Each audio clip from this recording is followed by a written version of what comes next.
La place Saint-Michel baignait dans la lumière dorée de l'après-midi parisien.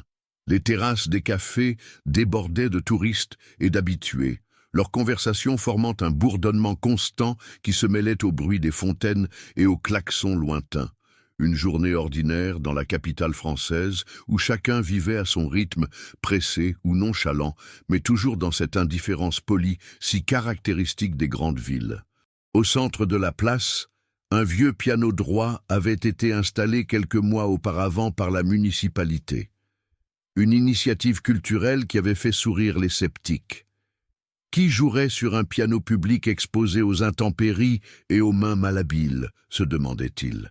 Pourtant, l'instrument avait résisté, son vernis écaillé par endroits, témoignant des nombreuses mélodies qu'il avait déjà offertes aux passants. La plupart du temps, étaient des amateurs qui s'y essayaient, plaquant quelques accords maladroits ou rejouant le thème d'Amélie Poulain pour la énième fois.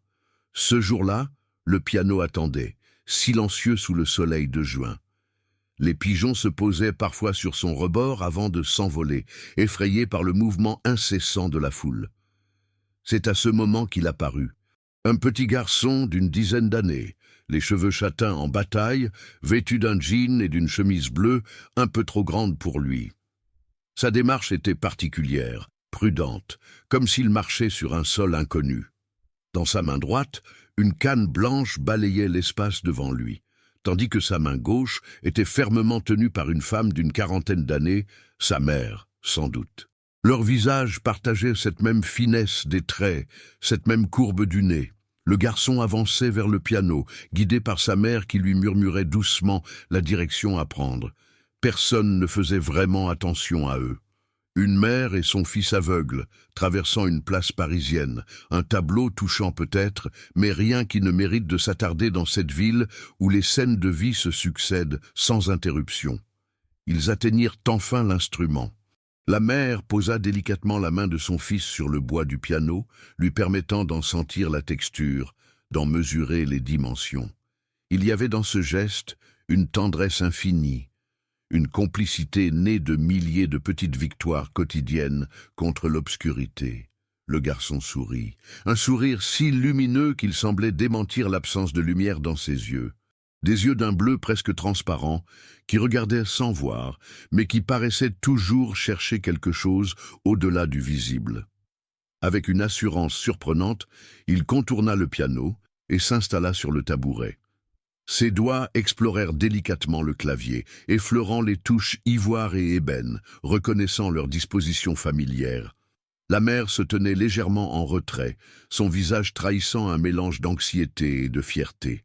Elle avait l'habitude de ces moments, mais l'émotion restait intacte à chaque fois. Quelques passants ralentirent leur marche, intrigués par ce petit garçon aveugle face au piano. Certains échangèrent des regards attendris, d'autres des sourires condescendants. On devinait leurs pensées. Comment un enfant qui ne voit pas pourrait-il jouer correctement? Ce serait au mieux touchant, au pire embarrassant.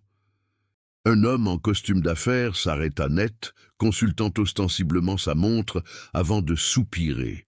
Il n'avait visiblement pas de temps à perdre pour ce qu'il considérait déjà comme un spectacle de charité. Une femme âgée ralentit son pas, s'appuyant sur sa canne, curieuse de voir comment la scène allait se dérouler. Un groupe d'adolescents ricanait déjà, smartphone en main, prêts à capturer ce qui pourrait devenir un moment gênant à partager sur les réseaux sociaux. Le garçon, lui, semblait insensible à cette attention naissante. Il était ailleurs, concentré sur les sensations sous ses doigts, sur l'énergie qui circulait autour de lui. On aurait dit qu'il écoutait le piano, qu'il apprenait à le connaître avant même d'en tirer une note. Puis, le temps sembla se suspendre, ses mains se levèrent légèrement au-dessus du clavier, flottant comme deux oiseaux hésitants. Une inspiration profonde gonfla sa poitrine. Et soudain, ses doigts s'abattirent sur les touches avec une précision chirurgicale. La première note résonna, pure et cristalline, s'élevant au-dessus du brouhaha ambiant comme une bulle de silence qui grandirait jusqu'à tout engloutir. Ce N était qu'une note, une simple note de Do, mais jouée avec une telle intensité qu'elle semblait contenir l'univers entier.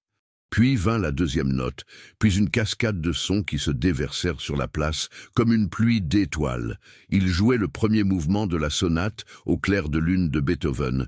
Cette mélodie si connue, mais qui, sous ses doigts, semblait naître pour la première fois. Le temps s'arrêta, les conversations moururent sur les lèvres, les pas se figèrent. Les regards convergèrent vers cette silhouette frêle, dont les mains dansaient sur le clavier avec une grâce surnaturelle. L'homme pressé oublia son rendez-vous. La vieille dame sentit les larmes lui monter aux yeux. Les adolescents abaissèrent leur téléphone, soudain conscients de la vulgarité de leur intention initiale. La musique élevait, pure, précise, chargée d'une émotion brute qui saisissait chaque auditeur à la gorge. Comment était-ce possible? Comment ces petites mains pouvaient-elles créer une telle perfection? Comment ces yeux qui ne voyaient pas pouvaient-ils guider avec tant de justesse cette interprétation magistrale? La réponse était là, évidente et mystérieuse à la fois. Il ne jouait pas avec ses yeux, mais avec son âme. Chaque note semblait porter le poids de sa perception unique du monde. Un monde fait de sons, de textures, de présence et d'absence. La foule était densifiée autour du piano, formant un cercle respectueux. Des passants qui, quelques minutes plus tôt, ne se seraient même pas regardés, échangèrent maintenant des regards émus, partageant sans un mot cette communion inattendue autour de la beauté. La mère du garçon se tenait toujours en retrait, ses yeux passant de son fils à la foule rassemblée. Il y avait sur son visage cette expression particulière des parents qui voient leur enfant transcender ses limites, ce mélange de fierté absolue et d'humilité face au mystère de la vie qui s'épanouit malgré les obstacles. Le garçon, lui, semblait habiter un espace différent. Ses yeux sans regard étaient mi-clos, sa tête légèrement penchée comme pour mieux entendre ce que le piano lui confiait. Ses doigts trouvaient chaque touche avec une précision absolue, sans la moindre hésitation, comme s'ils étaient guidés par une force invisible. Sa technique était impeccable, mais ceci était l'émotion qui rendait son jeu si extraordinaire. Cette capacité à faire vivre chaque note, à lui insuffler une âme. La mélodie oscillait entre mélancolie et espérance, entre ombre et lumière. Elle racontait une histoire que chacun interprétait à sa manière, selon ses propres blessures et ses propres joies. Pour certains, était un chant de résilience face aux épreuves de la vie. Pour d'autres, une célébration de la beauté qui persiste malgré tout. Un vieil homme s'approcha lentement, s'appuyant sur une canne, ses mains noueuses et son dos voûté témoignaient d'une vie de labeur. Il s'arrêta à quelques pas du piano, son visage ridé, soudain illuminé par une expression de ravissement presque enfantin. Ses yeux brillaient de larmes contenues. Plus tard, on apprendrait qu'il avait été professeur de musique pendant 40 ans et qu'il n'avait jamais entendu une interprétation aussi pure de cette sonate, même parmi ses élèves les plus doués. Une jeune femme se tenait à l'écart, son visage reflétant un combat intérieur. Danseuse classique, elle venait d'apprendre que sa carrière était compromise par une blessure au genou. Elle était venue sur cette place, l'esprit embrumé par le désespoir, se demandant comment continuer à vivre sans la danse. Et voilà qu'un enfant aveugle lui montrait, sans le savoir, qu'il existait d'autres façons de créer de la beauté, malgré les limitations.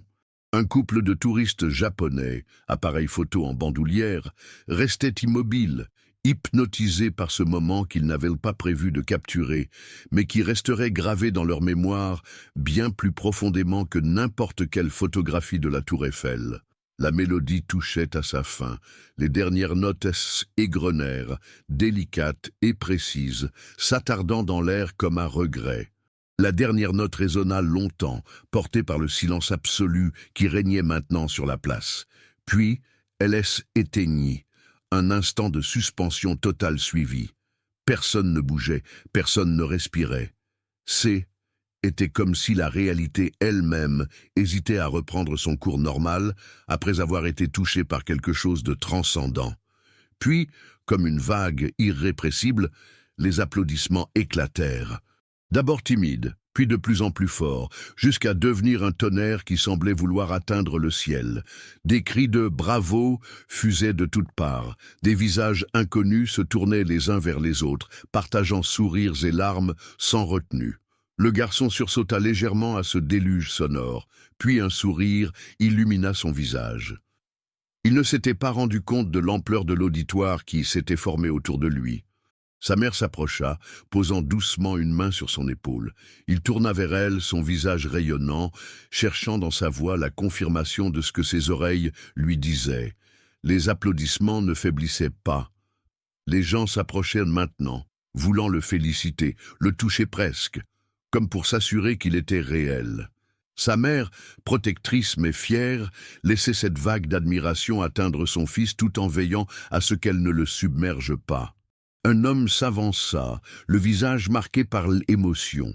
Il se présenta comme professeur au Conservatoire national de musique.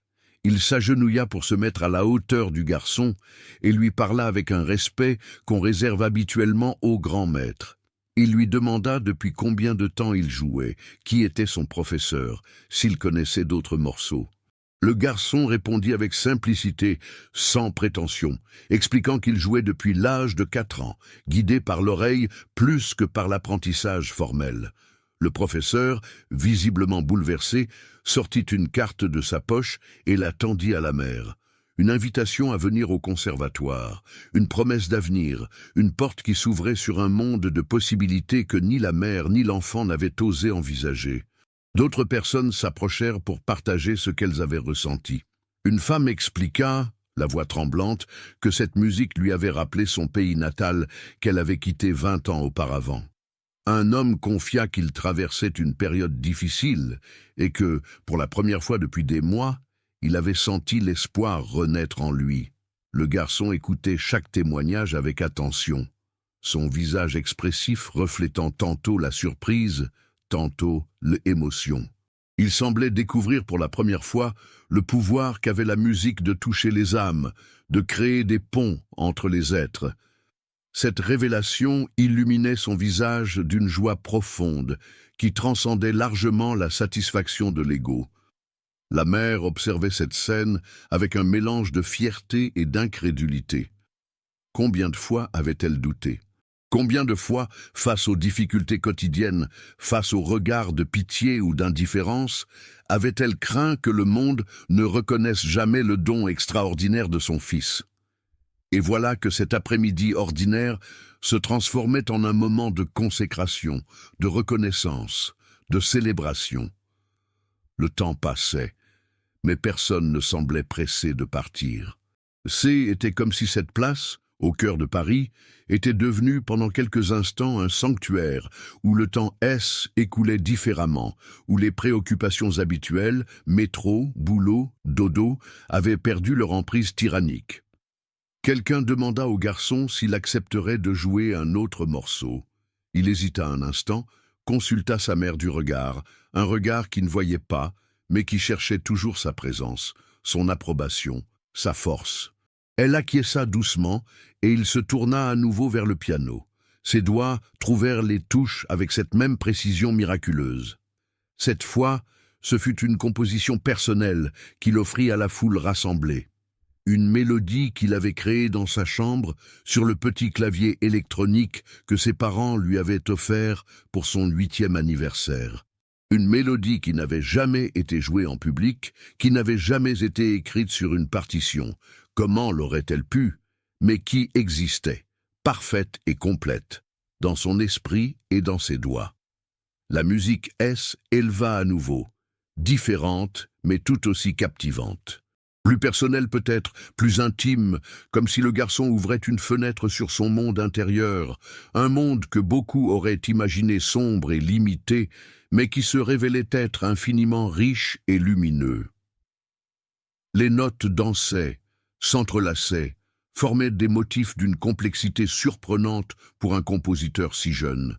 Elles évoquaient tantôt la légèreté d'un matin de printemps, tantôt la profondeur d'une nuit étoilée, tantôt la chaleur d'une étreinte aimante.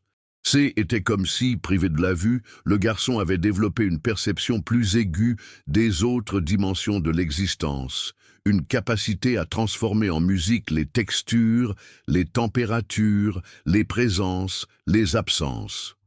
Le soleil commençait à décliner, jetant une lumière dorée sur la scène. Les ombres s'allongeaient sur la place, mais personne ne semblait vouloir rompre le charme. Les inconnus étaient devenus, l'espace d'un moment, une communauté unie par elle, émotion partagée, par la beauté reconnue. Lorsque la dernière note de cette composition personnelle S évanouit dans l'air du soir, le silence qui suivit était chargé de respect, presque de révérence. Puis les applaudissements reprirent, plus chaleureux encore que la première fois, si C était possible. Le garçon se leva, guidé par sa mère. Il salua avec une grâce naturelle, son visage illuminé par un sourire radieux. Il remercia la foule d'une voix claire qui portait étonnamment loin. Ses mots étaient simples, directs, sans artifice. Il dit simplement qu'il était heureux si sa musique avait pu apporter un peu de joie, un peu de beauté dans leur journée. Quelqu'un dans la foule lui cria qu'il avait fait bien plus que cela, qu'il avait rappelé à tous ce qui comptait vraiment. Qu'il avait montré que la vraie vision haine n'était pas celle des yeux, mais celle du cœur. Des « oui » approbateurs fusèrent de toutes parts. Le garçon rougit légèrement, peu habitué à être au centre d'une telle attention. Sa mère annonça doucement qu'il était temps pour eux de partir. Des expressions de regret se firent entendre, mais tous comprenaient. Le garçon toucha une dernière fois le piano, comme pour lui dire au revoir, ou peut-être merci. Puis il prit la main de sa mère et, canne blanche à la main, commença à s'éloigner. La foule s'écarta respectueusement pour les laisser passer, mais ne se dispersa pas immédiatement. Beaucoup suivaient des yeux cette silhouette d'enfant qui s'éloignait, comme s'ils craignaient qu'en le perdant de vue, ils ne perdent aussi la magie de ce moment. Certains échangeaient des numéros de téléphone, promettant de se retrouver si jamais le garçon revenait jouer. D'autres discutaient avec animation de ce qu'ils venaient de vivre, essayant de mettre des mots sur une expérience qui les avait touchés au-delà des mots. Le vieil homme qui avait été professeur de musique restait immobile près du piano, comme s'il pouvait encore entendre les notes flotter dans l'air. La jeune danseuse blessée, éloignait d'un pas plus léger, quelque chose ayant changé dans son regard. Le couple de touristes japonais parlait avec enthousiasme à un autre groupe de visiteurs qui regrettaient d'avoir manqué le spectacle. Le garçon et sa mère disparurent au coin de la rue, retournant à leur vie ordinaire qui, pour beaucoup, restait invisible. Demain, il retournerait à l'école spécialisée où il apprenait le braille et les compétences nécessaires pour naviguer dans un monde fait pour ceux qui voient. Sa mère reprendrait son travail d'infirmière à mi-temps, jonglant entre ses responsabilités professionnelles et les besoins particuliers de son fils. Leur quotidien continuerait, avec ses défis et ses petites victoires. Mais quelque chose avait changé cet après-midi-là. Pour tous ceux qui avaient été présents sur la place, bien sûr, qui emportaient avec eux le souvenir d'un moment de grâce inattendu. Mais aussi pour le garçon et sa mère, qui avaient vu, oui, vu, malgré la cécité, que la musique pouvait être un pont entre les mondes, que le don pouvait transcender le handicap, que la beauté pouvait naître de l'obscurité. Le soir tombait sur Paris. Les lumières de la ville s'allumaient une à une. Sur la place Saint-Michel, le vieux piano droit attendait son prochain joueur. Mais pour ceux qui avaient entendu le petit garçon aveugle, il ne serait plus jamais tout à fait le même. Il était devenu le témoin silencieux d'un moment où la musique avait rappelé à chacun que la vraie vision est celle qui permet de voir l'invisible, d'entendre l'inaudible, de toucher l'intangible. Et peut-être, au fond, n'était-ce pas là la véritable définition de l'art?